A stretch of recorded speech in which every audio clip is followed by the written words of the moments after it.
Olá, seja muito bem-vindo ao Mentes do Amanhã, o podcast que conecta jovens ao futuro da inovação, tecnologia e criatividade. Eu sou Thaís Leonardi e neste podcast nós vamos falar sobre educação internacional e o futuro das carreiras criativas e tecnológicas. Neste episódio de estreia, nós vamos falar sobre as profissões do futuro. Quais são aquelas carreiras que se destacam? E para responder todas as perguntas sobre esse tema, nós temos aqui Carol Olival, ela que é diretora da Full Sail aqui no Brasil. Seja bem-vinda, Carol. Obrigada, Thaís, um prazer estar aqui. E conversamos também com Paula Boarim, ela que é uma profissional multicarreira, professora universitária, creator, LinkedIn Top Voice, autora do livro Secreto da Carreira, enfim. A Paula, como eu disse, é uma profissional multicarreira que ao longo da sua trajetória utilizou a tecnologia para criar uma comunidade com mais de 1 milhão de seguidores em todas as suas redes sociais. Seja muito bem-vinda, Paula, é um prazer ter você por aqui. O prazer é todo meu, muito feliz de poder compartilhar um pouquinho com vocês desse tema que eu sou apaixonada.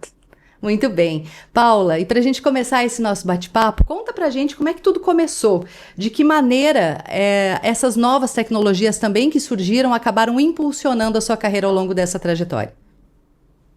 Acredito que 100%, Thaís, porque quando eu comecei em 2015 a minha jornada empreendedora, eu era uma profissional de RH que estava começando ali minha experiência na área, querendo alcançar melhores posições, querendo ter uma renda maior, digamos assim. E o mercado CLT tradicional, ele colocava algumas barreiras para mim. Eu vinha de uma transição de uma área de marketing para o RH. As coisas que eu gostaria nesse mercado tradicional não eram tão possíveis, então pensei, eu vou começar a empreender paralelo, abro um MEI nessa época, em 2015, e começo a minha jornada. Naquela época, muito mais nova que meus concorrentes, com menos experiência, com menos bagagem, eu tinha, e menos dinheiro também, diga-se de passagem, eu tinha uma vantagem que naquela época ficou muito claro para mim, que era a facilidade, talvez, do uso das redes sociais e usar Instagram, LinkedIn.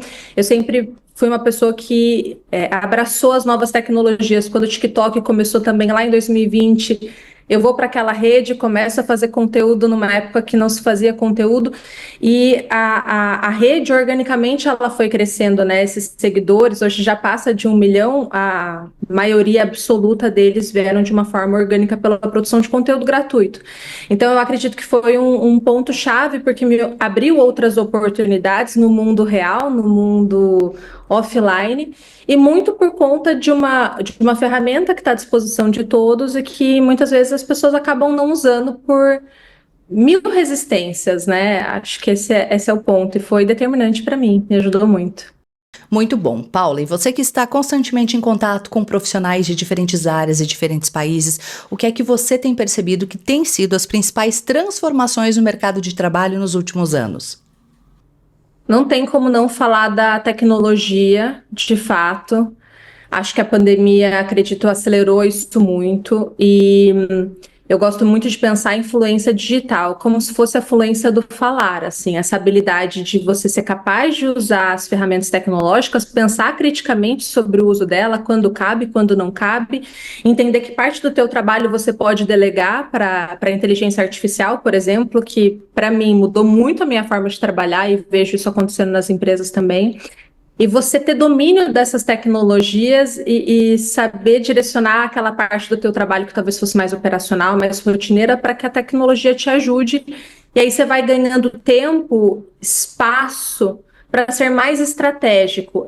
Essa linha lógica é um ponto importante que os profissionais precisam desenvolver. A gente está falando um pouco de mudanças de mercado, mas já puxando para habilidades, acho um ponto chave, assim.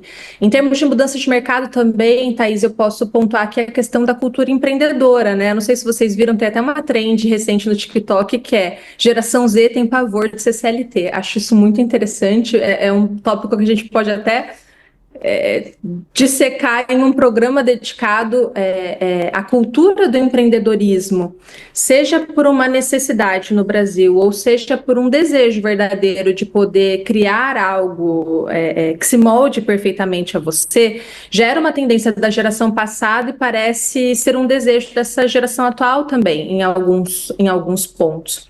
Falando ainda de mudança de mercado, o que mudou nesses últimos anos, eu vejo que a gente tem também uma questão de precarização de alguns postos de trabalho que não dá para deixar de colocar nessa equação, e se a gente quer fugir dessa precarização, a gente precisa investir em especialização, a gente precisa investir em conhecimento, precisa investir em ter experiência profissional, não é só a teoria que vai te levar mais longe, mas cada vez mais as melhores posições serão ocupadas por aqueles que têm um currículo melhor.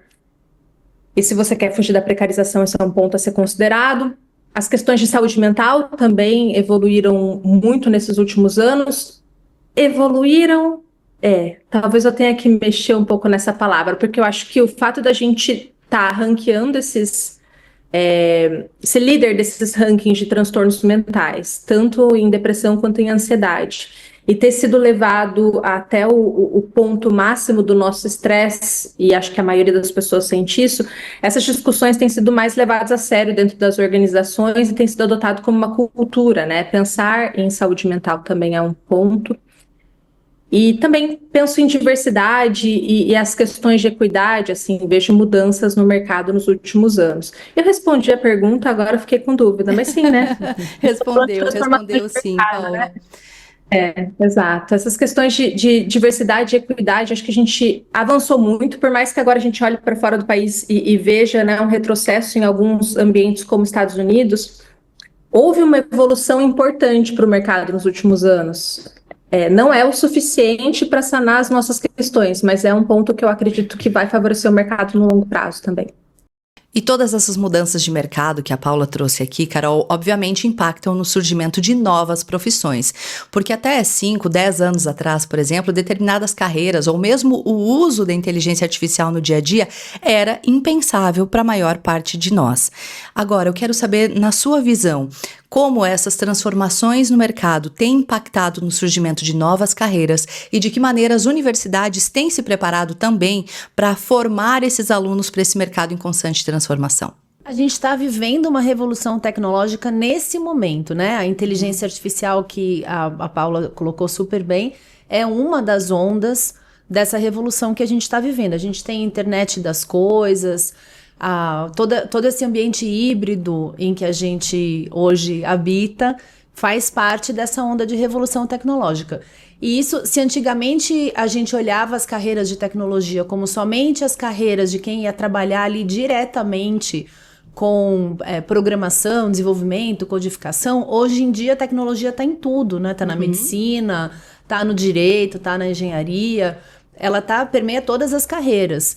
E isso muda muito as possibilidades de trabalho. Com a pandemia, a gente meio que foi obrigado, até quem tinha uma resistência maior, foi obrigado a ter que encarar esse novo cenário, aprender a fazer, todos viramos um pouco produtores de conteúdo digital, querendo ou não querendo, né? Isso trouxe um impacto gigantesco. E daí a gente vê com isso novas carreiras que foram aparecendo por até uma necessidade dessas modificações, né? Segurança cibernética agora é uma área super importante. A gente tem aqui no Brasil a LGPD, que é a Lei Geral de Proteção de Dados, que ela era até pouco tempo atrás, ela era muito embrionária, hoje ela já é um fato para todas as empresas de qualquer tamanho, e isso demandou que fosse criado um cargo de uma pessoa que fosse o guardião ou a guardiã da segurança de dados da empresa. Esse é um exemplo de uma carreira nova, né? Ela era uma matéria dentro dos cursos de tecnologia. Hoje ela é uma carreira por si só. Sim. Agora a gente vê que aí, dependendo da estrutura da educação, da agilidade com que novos programas de bacharelado são aprovados, ou a agilidade que não existe, né, que faz com que esses programas demorem muito para ser aprovados, os países conseguem preparar melhor ou com menos agilidade os seus estudantes para essas novas carreiras. São muitas, né? A experiência do usuário é outra área muito grande, que a gente está falando agora desse ambiente híbrido, em que todas as empresas têm canais de rede social, site, aplicativo, ambientes gamificados, virtuais, tudo isso demanda um conhecimento de experiência do usuário. Então, essas carreiras, elas estão aparecendo o tempo todo, elas aparecem por necessidade do mercado, existe uma falta de profissionais formados dentro dessas áreas, porque não existe formação, quem alcança a formação primeiro sai na frente, e essas formações acabam acontecendo antes sempre fora do Brasil, porque aqui, infelizmente, nós somos um país que tem, historicamente, essa demora no processo de aprovação de novas graduações e pós-graduações.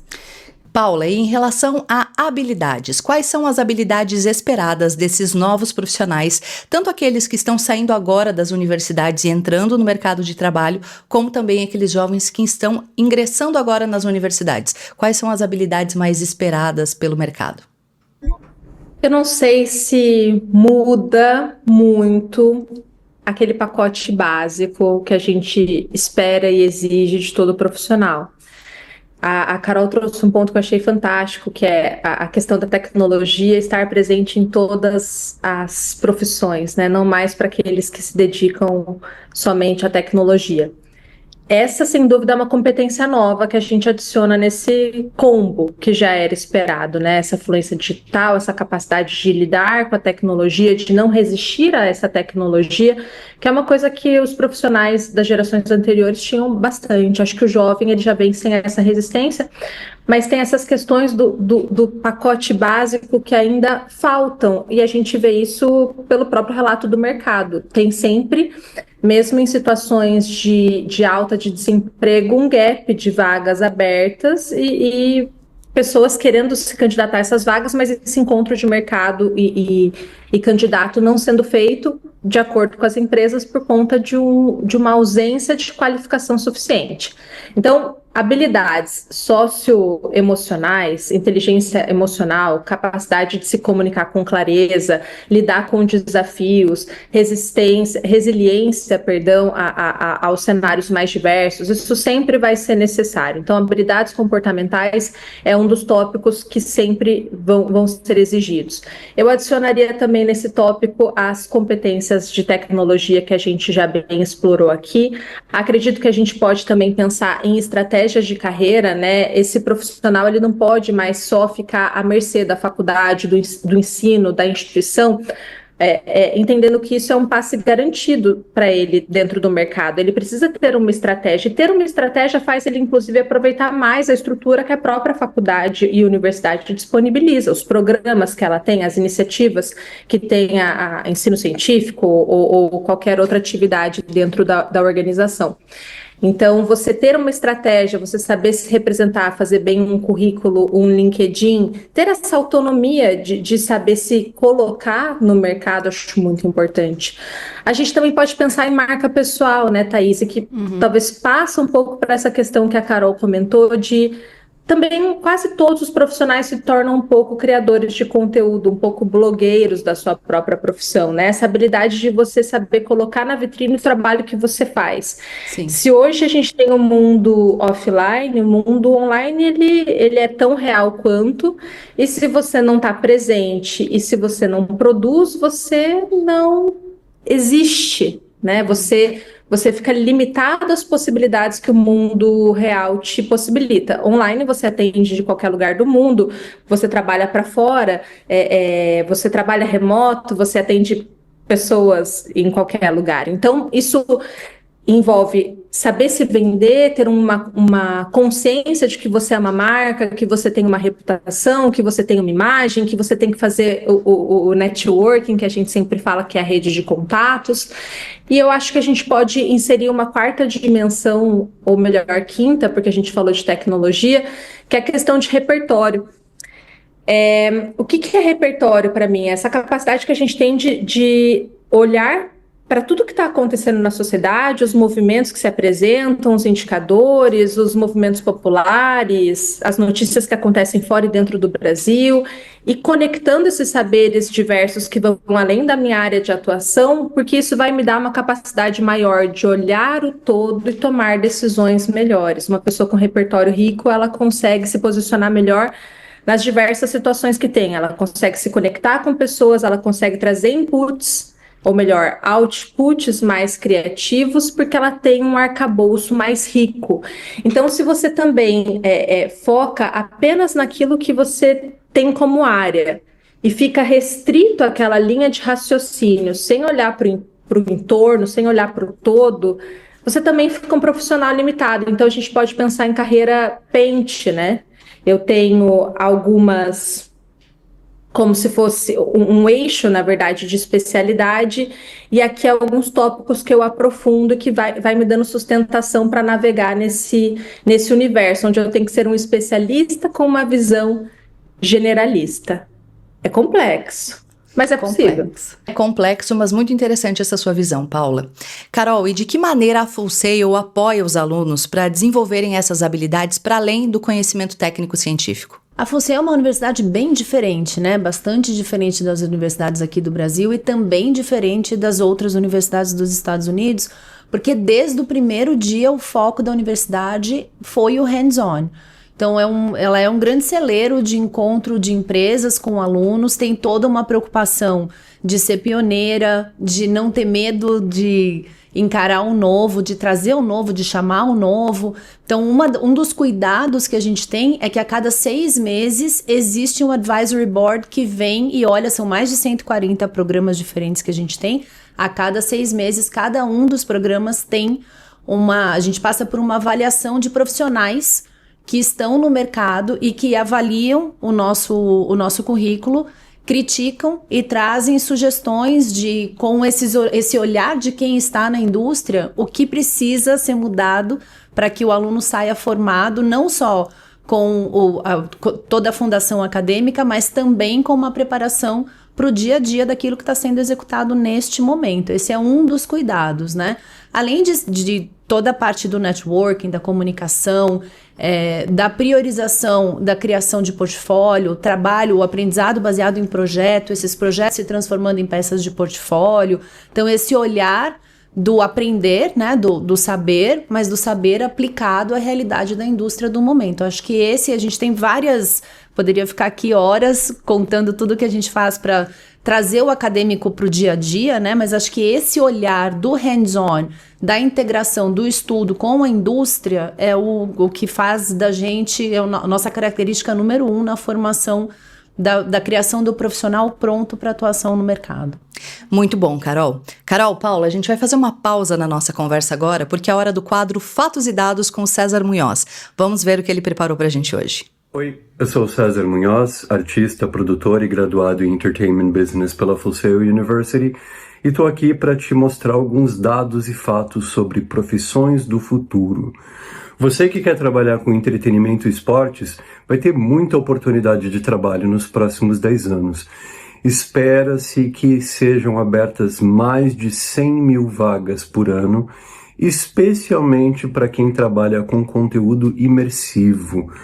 O mercado de realidade virtual e realidade aumentada, que hoje é avaliado em torno de 15 bilhões de dólares, deve crescer até 25% entre 2025 e 2030.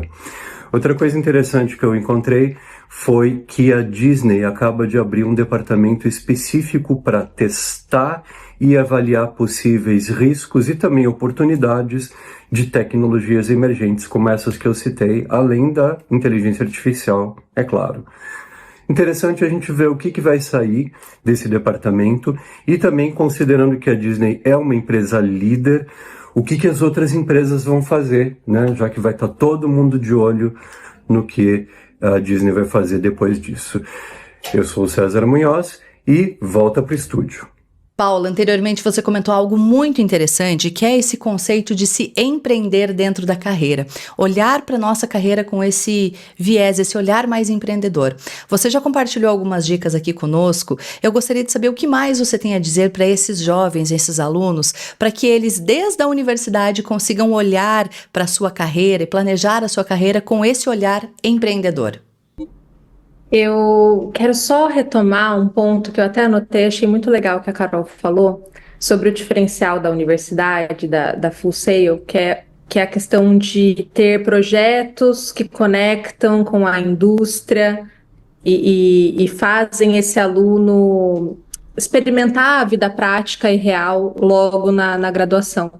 Acho importante só compartilhar, antes de responder a pergunta, que hoje a idade média de entrada de profissionais no mercado de trabalho é de 28 anos. Eles entram no mercado formal aos 28 anos.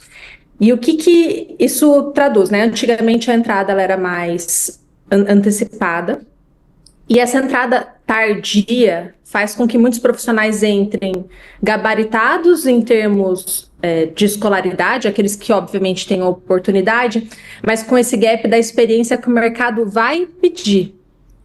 Então, conectando com a tua pergunta de agora, que é como a gente pode pensar numa carreira de uma maneira mais empreendedora, primeiro eu entender o que o mercado quer de mim. O mercado não quer só teoria, o mercado quer teoria, quer experiência, quer comportamento. Não adianta eu brigar com o mercado não vai deixar de ser o que ele é só porque eu não concordo com ele. Você sabe que eu tenho uma visão bem realista e pragmática, a gente tem que partir desse ponto. Esse é o ponto de partida, é o que o mercado quer de mim. Como que eu vou me preparar para entregar isso?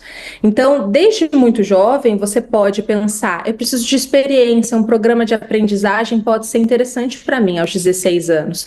Eu preciso ter um comportamento legal, como que eu posso desenvolver meu comportamento? Quem que pode me ajudar nisso? Aonde eu posso buscar fontes, que livros, que cursos, né? Onde eu posso me desenvolver?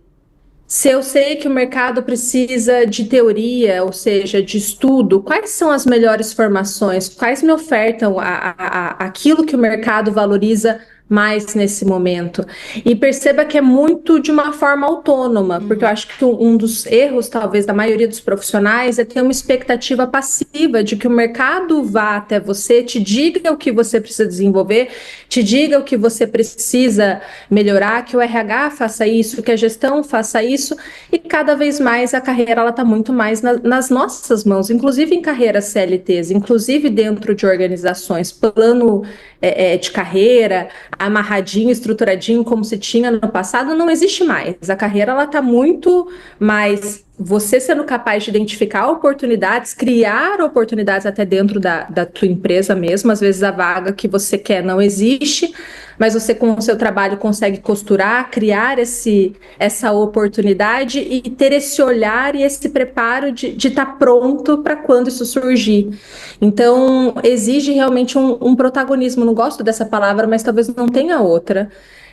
Na nossa jornada profissional, o que o mercado quer, como que eu me preparo para isso e como que eu faço escolhas acertadas desde muito cedo, porque a carreira que a gente tem é reflexo das escolhas que a gente faz desde a escola. Se eu espero muito para ter esse despertar, o mercado ele não vai responder tão positivamente quanto poderia, né? E Carol, a Paula tocou num ponto agora muito importante, que é a questão da escolha.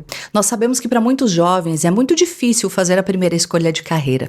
De que maneira, quais são as orientações que você pode contribuir aqui para que esses jovens façam boas escolhas de carreira ou saibam aonde buscar informações para fazer uma boa primeira escolha de carreira? Eu acho que a gente está vivendo um momento que pode ser muito animador, mas também muito intimidador para esses jovens, né? Existe esse peso da escolha. Hoje, ainda bem, já se fala em escolha de primeira carreira, não em escolha da carreira, como era antigamente. Então, a gente sabe que a gente vai ter 1, 2, 3, 4, várias carreiras diferentes, conforme a gente vai identificando, como a Paula falou, as oportunidades do mercado, e a gente vai se preparando e vai criando o nosso próprio caminho. Agora, para um jovem de 16, 17 anos ter toda essa perspectiva, é uma jornada, né? A gente, às vezes, vê pessoas da nossa idade que ainda não entendem muito bem essa movimentação do mercado e tem uma certa angústia, uma certa dor interna de perceber que precisa estudar e se atualizar sempre. Imagina um adolescente que, por um lado, eles têm a facilidade de já terem nascido, a geração Z, hoje é a primeira geração nativa digital, então eles têm essa coisa de saber lidar com volume de informação, eles estão muito mais preparados, até fisicamente, do que a gente para lidar com tudo isso. Por outro lado, eles não têm a maturidade, e aí toda essa questão comportamental e tal, é uma coisa que vem com a vida, né? Então, o que eu diria para os jovens de hoje? Buscar programas vocacionais, porque a gente sempre fala do conhecimento e da prática.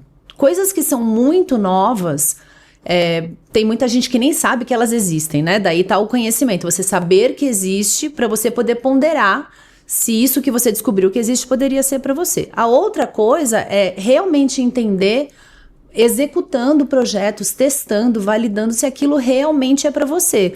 Porque uma das caras da inovação é que não existe tanta informação histórica, né? Talvez as informações não sejam tão preto no branco. Hoje a gente sabe o que um médico faz, o que um advogado faz, sabe agora mais ou menos, né, também, porque quando a gente coloca esse componente da tecnologia, até o escopo do trabalho das carreiras tradicionais mudou.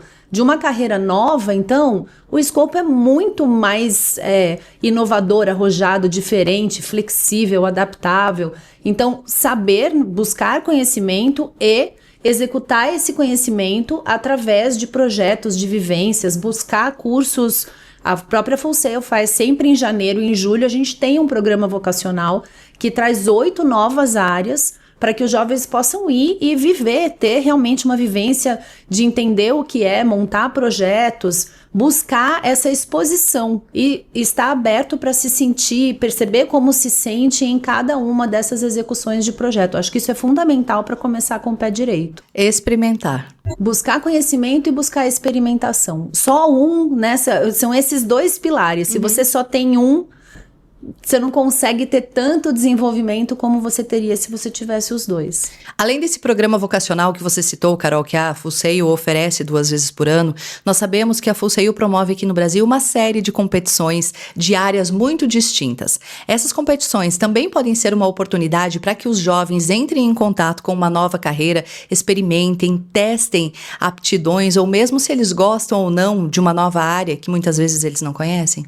Com certeza. Eu comecei a trabalhar para a Full Sail há quase 10 anos atrás, e aí a gente percebia que ainda o mercado da educação brasileiro já mudou bastante nesses 10 anos, mas logo que eu comecei a gente percebeu que tudo que se valorizava na escola tinha a ver com competências tradicionais. Então, Olimpíadas de Matemática, de Física, coisas muito racionais, muito de exatas, daquilo que se imagina que vai garantir uma carreira de sucesso, e muito pouco espaço para essa descoberta do novo, principalmente do que tem a ver com a criação artística, a área mais de humanas, e daí a gente criou essas competições tanto com o propósito de experimentação. Então a gente hoje tem 4 competições durante o ano que a gente faz especificamente para alunos brasileiros, no equivalente do high school americano, que aqui é o 9º ano do fundamental até o 3º do médio.